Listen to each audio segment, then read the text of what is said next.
గురుగారు, ఇంట్లో డబ్బు నిలవకపోవడానికి వాస్తు దోషంలో ఏదైనా ప్రధానమైనది ఏదైనా ఉందంటారా?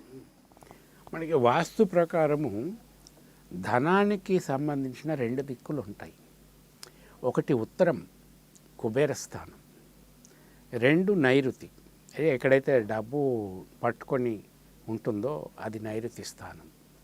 ఈ రెండు స్థలాల్లో కూడా ఏదైనా దోషం ఉన్నప్పుడు డబ్బుకు సంబంధించిన సమస్యలు ఏర్పడతాయి.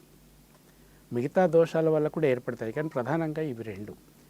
ఉత్తరం కుబేర స్థానం, ఉత్తర వాయువ్యం పెరిగి ఉండటము, లేకపోతే దక్షిణం కంటే ఉత్తరం చాలా హైట్ ఉండటము, దీనివల్ల ధనానికి సంబంధించిన సమస్యలు వస్తాయి. అదే నైరుతిలో మనకి ధనాన్ని ఎక్కడైతే దాచిపెడతామో అది నైరుతి స్థానం. ఆ నైరుతి స్థానం దోషపూరితంగా ఉన్నప్పుడు ధనం అక్కడ నిలకడ ఉండదు. ఆ ధనం ఎప్పుడు ఏదో విధంగా ఖర్చు అయిపోతూ ఉంటుంది, మళ్ళీ సంపాదించవలసి వస్తుంది. తన స్తోమతకి తగినట్టుగానే సంపాదిస్తారు ఎవరైనా, అక్కడ నిలకడ మాత్రం ఉండటం లేదు. అటువంటప్పుడు మనకి ఈ సమస్యలు వచ్చే అవకాశం ఉంది. ఈ రెండు చోట్ల దోషం లేకుండా చూసుకోగలిగితే ధనానికి సంబంధించి మనకి సమస్యలు వచ్చే అవకాశం లేదు. ఇది వాస్తుకు సంబంధించినంత వరకు.